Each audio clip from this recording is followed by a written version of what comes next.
India एक बहुत विशाल देश है। यहाँ बहुत बहुत सारे लोग हैं। हमारा देश ग्रो कर रहा है।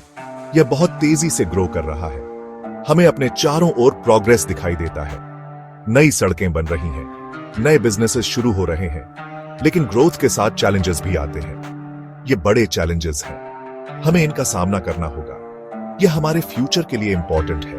हमें इन चीजों के बारे में खुलकर बात करने की जरूरत है। बेसिक्स के बारे में सोचो, जैसे हमारे बच्चों के लिए एजुकेशन और सबके लिए अच्छी हेल्थ। सोचो कि हम अपना पैसा कैसे यूज करते हैं। ये लाइफ के वाइटल एस्पेक्ट्स हैं।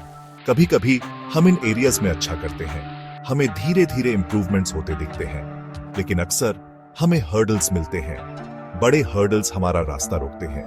हमें इन्हें ओवरकम करना होगा। अगर हम ऐसा नहीं करेंगे तो हम यकीनन दूसरे देशों से पीछे रह जाएंगे। यह ऐसे इनमें से कुछ सीरियस इश्यूज पर नजर डालेगा। एजुकेशन सबके लिए बहुत इंपॉर्टेंट है। यह एक बेहतर लाइफ की चाबी है। यह लोगों के लिए कई दरवाजे खोलती है। जब हम एजुकेशन की बात करते हैं तो लिटरेसी पहला स्टेप है। लिटरेसी का सीधा मतलब है पढ़ना लिखना आना। इंडिया में हमने लिटरेसी में कुछ अच्छी प्रोग्रेस की है। पहले से कहीं ज्यादा लोग अब PRH लिख सकते हैं, लेकिन यह जर्नी अभी खत्म नहीं हुई है। अभी भी बहुत काम करना बाकी है। इंडिया में नेशनल लिटरेसी रेट लगभग 74% है। यह फिगर कुछ लोगों को ठीक लग सकता है, लेकिन हमारे जैसे देश के लिए यह काफी नहीं है। कई डेवलप्ड कंट्रीज में लिटरेसी रेट्स 100% के करीब हैं, और यह 74% सिर्फ एक एवरेज है। यह हमारे अपने देश के भीतर कई डिफरेंसेस को छुपाता है। इंडिया में कुछ स्टेट्स बहुत अच्छा करते हैं। केरला फॉर एग्जाम्पल का लिटरेसी रेट बहुत हाई है। यह 90% से ज्यादा है, जो फैंटास्टिक है। लेकिन कुछ दूसरे स्टेट्स इन नंबर्स से काफी पीछे हैं। बिहार और राजस्थान जैसे स्टेट्स में लिटरेसी रेट्स कम है। इससे देश के डेवलपमेंट में एक बड़ा इंबैलेंस पैदा होता है। पुरुषों और महिलाओं के बीच भी एक सिग्निफिकेंट गैप है। पूरे इंडिया में महिलाओं की तुलना में ज्यादा पुरुष लिटरेट हैं। यह बिल्कुल फेयर नहीं है। हर किसी को सीखने और ग्रो करने का बराबर मौका मिलना चाहिए। रूरल एरियाज में भी अक्सर अर्बन एरियाज की तुलना में लिटरेसी रेट्स कम होते हैं। इस डिवाइड को अर्जेंटली एड्रेस करने की जरूरत है। ये डिस्पैरिटीज एक बहुत सीरियस कंसर्न है। एक अनएजुकेटेड इंसान को लाइफ में कई डिसएडवांटेजेस का सामना करना पड़ता है। उन्हें अच्छी स्टेबल जॉब्स ढूंढने में स्ट्रगल करना पड़ सकता है। उन्हें आसानी से दूसरों द्वारा धोखा दिया जा सकता है या गुमराह किया जा सकता है। हमें इन वीकर एरियाज पर अपने एफर्ट्स फोकस करने की जरूरत है। हमें महिलाओं और रूरल कम्युनिटीज के लिए स्पेशल प्रोग्राम्स की जरूरत है।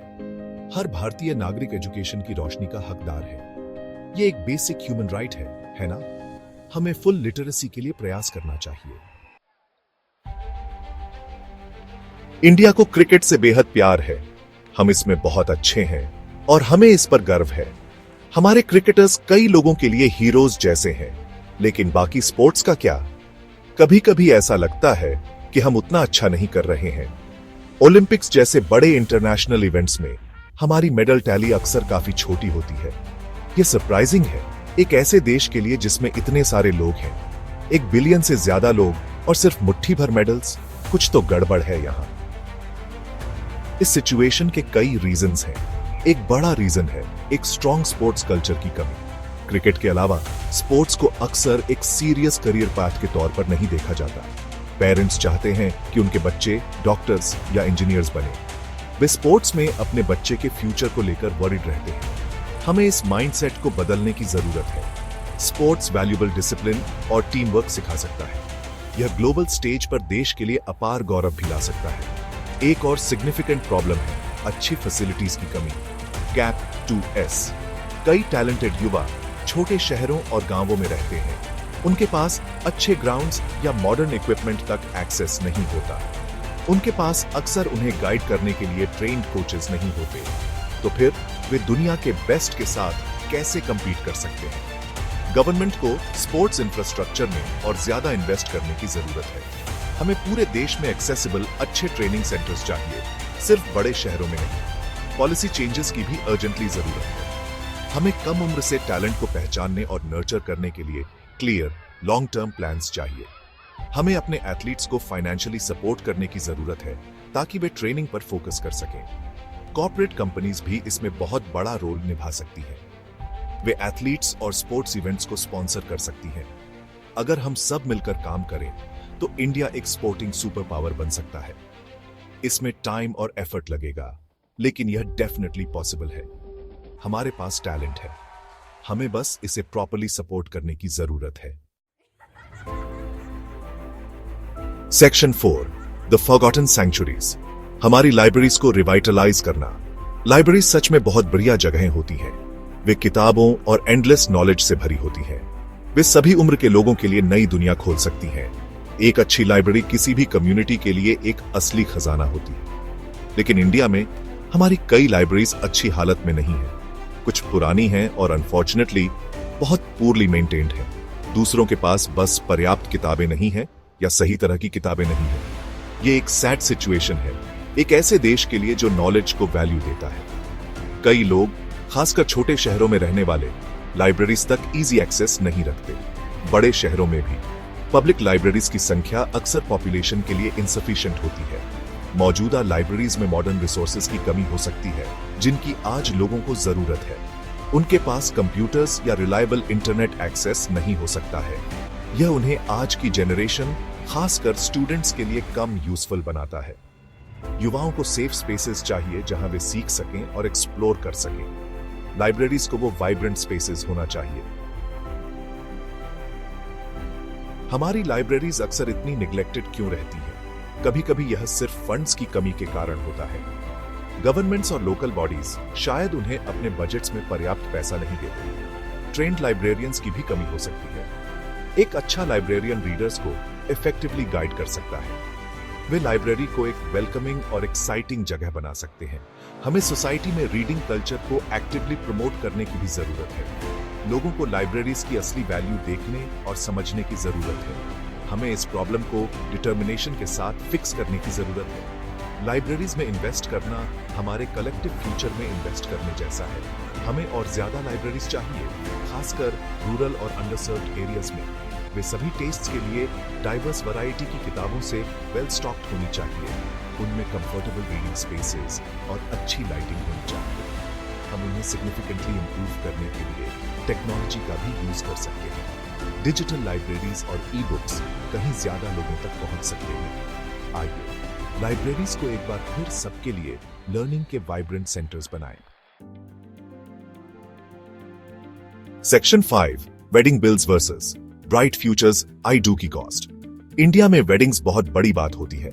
वे कलरफुल, जॉयस और ट्रेडिशन से भरी होती है।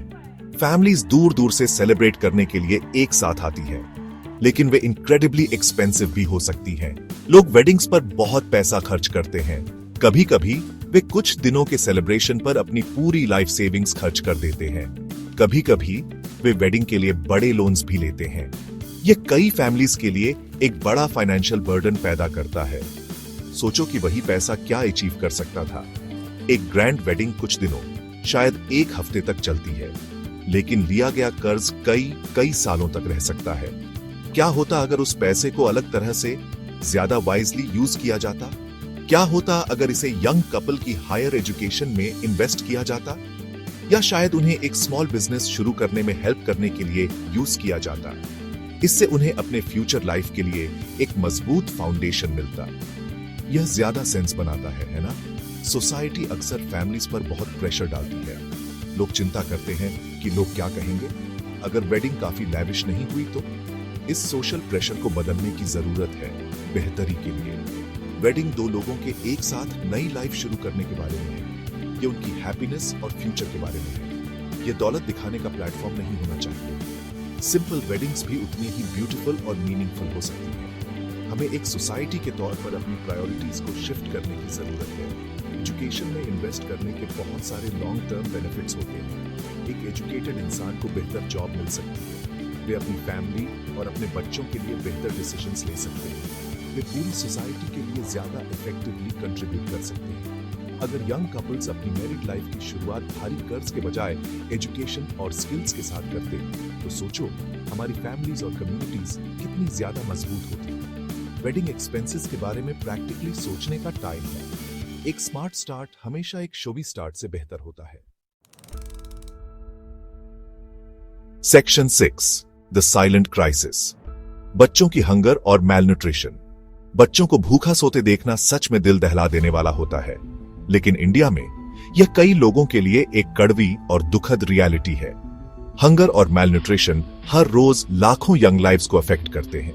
मैलन्यूट्रिशन का मतलब है सही तरह का खाना पर्याप्त मात्रा में न मिलना। यह सिर्फ थोड़ी देर के लिए खाली पेट रहना नहीं है, यह एसेंशियल न्यूट्रिएंट्स की लगातार कमी के बारे में है। इसके बच्चे की ग्रोथ और डेवलपमेंट पर बहुत सीरियस कॉन्सिक्वेंसेस होते हैं। इस इश्यू से जुड़े नंबर्स काफी अलार्मिंग हैं। पूरी दुनिया में चाइल्ड मैलन्यूट्रिशन के हाईएस्ट रेट्स में से एक इंडिया में है। कई बच्चे स्टंटिंग से सफर करते हैं। इसका मतलब है कि वे अपनी एज के हिसाब से बहुत छोटे हैं, जो क्रॉनिक अंडर न्यूट्रिशन का साइन है। कई वेस्टिंग से भी सफर करते हैं। इसका मतलब है कि वे अपनी हाइट के हिसाब से बहुत पतले हैं, जो अक्यूट मैलन्यूट्रिशन को इंडिकेट करता है। ये कंडीशंस उनके फिजिकल और मेंटल डेवलपमेंट को परमानेंटली अफेक्ट कर सकती है। ये एक साइलेंट क्राइसिस है जिस पर हमें अर्जेंट और सस्टेन्ड अटेंशन देने की जरूरत है। इस प्रॉब्लम के लॉन्ग टर्म इफेक्ट्स क्या है? एक मालनरिश्ड बच्चा अक्सर बहुत आसानी से बीमार पड़ जाता है। उनका इम्यून सिस्टम वीक होता है। क्रिटिकल ग्रोथ पीरियड्स के दौरान उनका ब्रेन प्रॉपर्ली डेवलप नहीं हो पाता। यह स्कूल में उनकी सीखने की एबिलिटी को डायरेक्टली अफेक्ट कर सकता है। यह लाइफ में उनके फ्यूचर अपॉर्चुनिटीज को सिवियरली लिमिट कर सकता है। तो मैलन्यूट्रिशन सिर्फ बच्चे के लिए हेल्थ प्रॉब्लम नहीं है, यह देश के लिए एक इकोनॉमिक प्रॉब्लम भी है। यह एक सोशल प्रॉब्लम है जो हम सबको अफेक्ट करता है। हमें इस क्रिटिकल इश्यू को कई डिफरेंट एंगल्स से टैकल करने की जरूरत है। हमें इंश्योर करना होगा कि प्रेग्नेंट महिलाओं को अच्छा न्यूट्रिशन और हेल्थ केयर मिले। हमें पहले 6 महीनों के लिए एक्सक्लूसिव ब्रेस्ट फीडिंग को प्रमोट करना होगा। हमें इफेक्टिव प्रोग्राम्स चाहिए जो छोटे बच्चों और लैक्टेटिंग मदर्स को न्यूट्रिशियस फूड दें। आंगनवाड़ीज और स्कूल्स में mid day meal schemes important initiatives हैं, लेकिन उन्हें इफेक्टिवली काम करने और हर किसी तक पहुंचने की जरूरत है। हर बच्चे को लाइफ में एक हेल्थी स्टार्ट मिलना चाहिए। हम हंगर को उनका कीमती फ्यूचर चुराने नहीं दे सकते। Section 7 conclusion. एक बेहतर इंडिया बनाने में हमारा रोल। हमने आज इंडिया के सामने कुछ बड़े चैलेंजेस को देखा है। लिटरेसी गैप्स, स्पोर्ट्स की हालत, हमारी लाइब्रेरीज, शादी के ऊंचे खर्चे और बच्चों की हंगर। ये किसी भी तरह से छोटे प्रॉब्लम्स नहीं हैं। वे कॉम्प्लेक्स हैं और अक्सर एक दूसरे से इंटरकनेक्टेड हैं। उनका सामना करना कभी कभी ओवरवेलमिंग लग सकता है, यह सच है, लेकिन हम उन्हें और ज्यादा इग्नोर करना अफोर्ड नहीं कर सकते। उन्हें इग्नोर करने से वे टाइम के साथ और खराब ही होंगे। हमारे देश का फ्यूचर इस बात पर डिपेंड करता है कि हम इन इश्यूज को अब कैसे एड्रेस करते हैं। तो हम ऑर्डिनरी सिटीजन्स के तौर पर क्या कर सकते हैं? सोशल अवेयरनेस हमेशा पहला स्टेप होता है। हम सबको इन प्रॉब्लम्स को गहराई से समझने की जरूरत है। हमें इनके बारे में अपने फ्रेंड्स और फैमिलीज से बात करने की जरूरत है। हमें अपने बच्चों को भी इनके बारे में सिखाना होगा। जब ज्यादा लोग अवेयर होते हैं तो रियल सॉल्यूशंस ढूंढने का प्रेशर ज्यादा होता है। हमें अपने एक्शंस के लिए इंडिविजुअल रिस्पॉन्सिबिलिटी भी लेनी होगी। हम अपनी लाइव्स में छोटे चेंजेस कर सकते हैं। फॉर एग्जाम्पल, हम सिंपल वेडिंग्स चुन सकते हैं और पैसे बचा सकते हैं। गवर्नमेंट स्कीम्स इन इश्यूज से निपटने में बहुत इंपॉर्टेंट है। इंडिया के पास पेपर पर कई अच्छे प्रोग्राम्स और पॉलिसीज हैं, लेकिन उनकी अल्टीमेट सक्सेस प्रॉपर और ऑनेस्ट इंप्लीमेंटेशन पर डिपेंड करती है। हमें इंश्योर करना होगा कि ये स्कीम्स सही लोगों तक, इंटेंडेड बेनिफिशियरीज तक पहुंचे। इन एफर्ट्स में करप्शन के लिए बिल्कुल कोई जगह नहीं होनी चाहिए। ऑफिशियल्स के लिए क्लियर अकाउंटेबिलिटी होनी चाहिए। सिटीजन्स को भी विजिलेंट और एक्टिव रहने की जरूरत है। हमें अपने लीडर्स से बेहतर गवर्नेंस की डिमांड करनी चाहिए। एक बेहतर इंडिया बनाना सच में एक टीम एफर्ट है। यह सिर्फ गवर्नमेंट का अकेले का जॉब नहीं है। यह सिर्फ एक इंसान की रिस्पॉन्सिबिलिटी नहीं है। यह हर किसी का जॉब है, हर एक सिटीजन का।